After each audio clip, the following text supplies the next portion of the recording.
Bismillahirrahmanirrahim.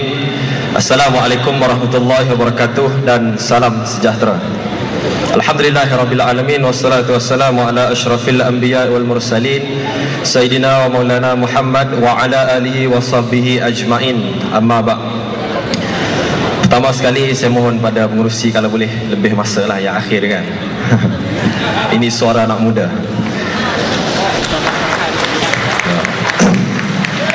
Pertama sekali ingin saya sebut secara jelas di sini bahawa berdirinya saya selaku mahasiswa yang masih lagi bergelar student, yang masih lagi menuntut di institusi pengajian tinggi, bahawa berdirinya saya di pentas Konvensyen Pakatan Rakyat ini akan menyebabkan adanya satu risiko dikenakan tindakan AUKU ataupun Akta 174 ataupun Akta 555. Akan tetapi kerana apa saya berlangkah untuk tetap berada di pentas ini kerana kita yakin dan ini bukti mahasiswa tidak gentar terhadap sebarang sekatan yang ingin dilakukan terhadap anak muda. Saya mengucapkan jutaan terima kasih kepada pihak Pakatan Rakyat yang membuka ruang kepada kami mahasiswa dan anak muda berada di pentas ini, dan saya masih lagi menunggu di mana ruang daripada pihak Barisan Nasional untuk memberi ruang kepada kami menyatakan pandangan dan sisi pandang kami.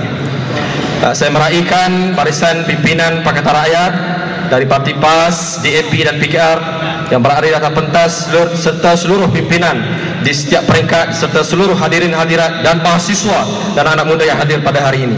Mohonkan izin untuk saya berbicara 4 atau 5 perkara yang perlu diketengahkan sebagai tawaran mahasiswa dan anak muda kepada Pakatan Rakyat sekiranya ingin memerintah Malaysia pada pilihan raya umum akan datang. Yang pertama, saya ingin menyentuh persoalan kebebasan ataupun ruangan bersuara golongan mahasiswa ataupun golongan profesional akademik di kampus-kampus pengajian. Ingin saya lontarkan di sini situasi yang berlaku pada hari ini.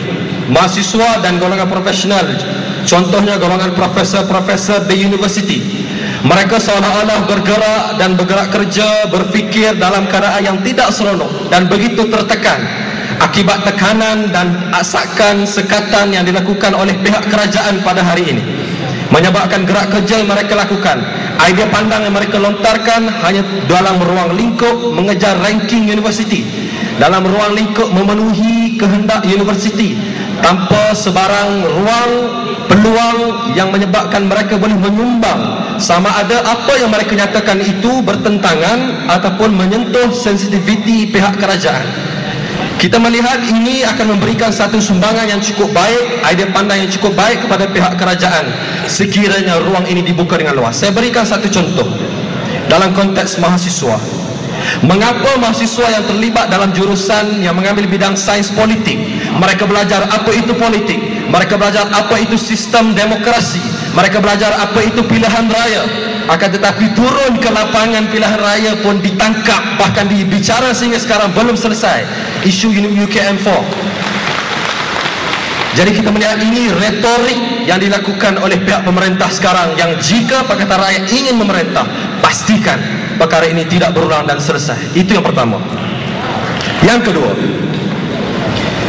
sebagaimana didedahkan oleh World Bank, Bank Dunia baru-baru ini, persoalan hampir 1 juta daripada rakyat Malaysia yang keluar mencari pekerjaan di luar negara, dan 3/4 daripada mereka ialah golongan profesional, dan 60 hingga 80% ialah daripada kaum Cina yang mereka cari pekerjaan di luar.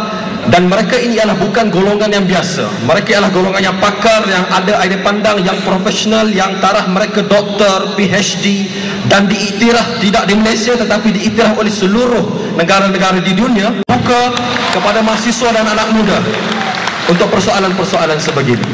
Yang ketiga, masa ada lagi tu. Yang ketiga, soal kezaliman penindasan yang berlaku terhadap mahasiswa. Ini saya fokuskan secara kecil, iaitu soal mahasiswa. Kerajaan dan mana-mana pihak perlu ingat bahawa mahasiswa, gerakan mahasiswa meletakkan 3 prinsip asas mereka. Yang pertama, mereka mahu suara mereka didengari, peranan mereka diiktiraf, Dan yang ketiga, masalah yang berlaku ke atas mereka diselesaikan dalam mekanisme ataupun metod anak muda.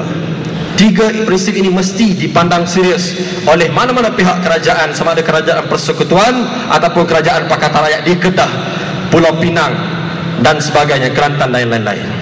Untuk itu kita melihat, pertama sekali saya ingin sentuh soal mahasiswa ini PTPTN. Saya melihat kita menyuruh kepada kerajaan Pakatan Rakyat. Saya sebut kerajaan, awal lagi saya sebut kan, sebab sudah memerintah beberapa negeri. Kepada kerajaan Pakatan Rakyat, jangan hanya menyedari bahawa mahasiswa terbeban dengan hutang PTPTN, tetapi mesti mengemukakan lebih awal idea dan sudut pandang Pakatan Rakyat bagaimana menyelesaikan soal beban hutang ini. Saya beri contoh mudah. Bila kami bergerak graduasi, seronok pegang ijazah, naik atas pentas, terima sebelum ijazah, pakai topi herok sikit, berjubah cantik, sewa pula mahal, ya. Turun balik ke kampung, saya dah grad apa bidang, sekian bidang, tetapi di belakang kita, di atas bahu ini terbeban dengan hutang PTPTN. Bahkan dikejar sehingga ke dalam selimut untuk menyelesaikan hutang-hutang kami. Ini menunjukkan layanan kepada mahasiswa lebih buruk berbanding banduan-banduan di penjara. Banduan makan percuma, kesihatan percuma, segala-galanya percuma. Jadi apakah layanan sebegini buruk kepada mahasiswa berbanding banduan-banduan di penjara-penjara dan juga di pusat-pusat serenti yang kita kira lebih mewah kehidupan mereka. Jadi kita mohon kepada Pakatan Rakyat, selesaikan persoalan PTPTN yang kita kira sehingga hari ini belum ada satu jawapan yang jelas daripada pihak kerajaan Pakatan Rakyat dalam mana-mana parti ketiga-tiga komponen ini terhadap isu PTPTN. Yang seterusnya soalan Akta Universiti dan Kolej Universiti, Akta 174 dan Akta 555. Ini tiga beradik. Yang mana Abang Long saya tak tahu. Tiga beradik ini akta yang menzalimi kita. Ya, kita tahu akta ini dikeluarkan antara lain ialah soal pentadbiran universiti. Kita faham. Tetapi apa yang kita persoalkan dalam akta universiti, Kolej Universiti ini ialah mengapa adanya kuasa-kuasa menteri, kuasa-kuasa tangan pemerintah yang mengawal pihak pentadbiran universiti. Kita menolak sebarang campur tangan politik terhadap urusan pentadbiran universiti.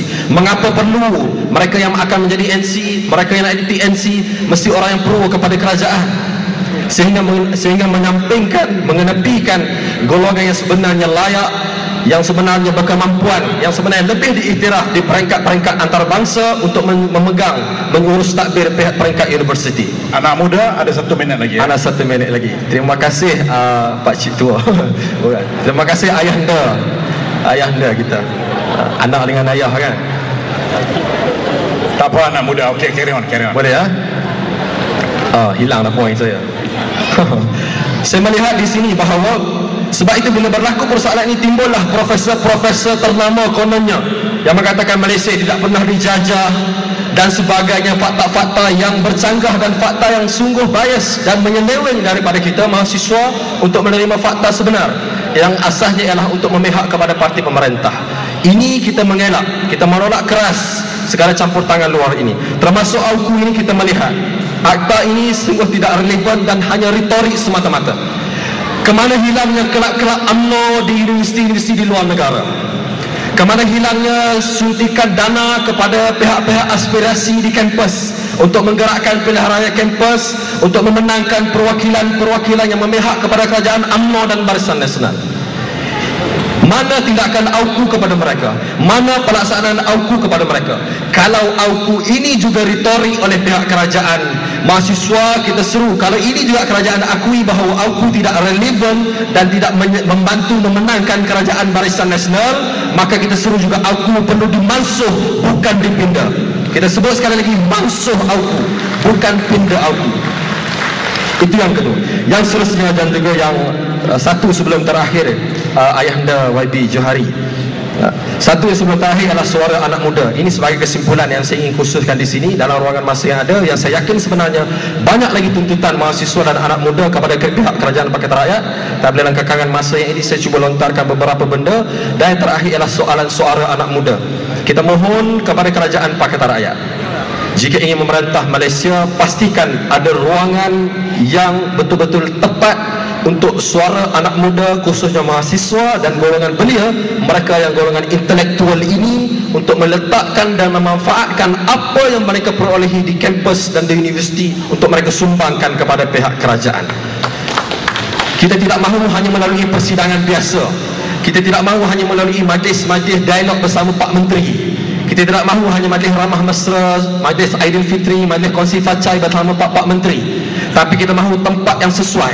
Kalau perlu mahasiswa ada suaranya di parlimen, ya sila masukkan mahasiswa di parlimen. Ya, terima kasih. Itu dia tuan-tuan dan puan-puan suara. Cukup sekadar itu saja.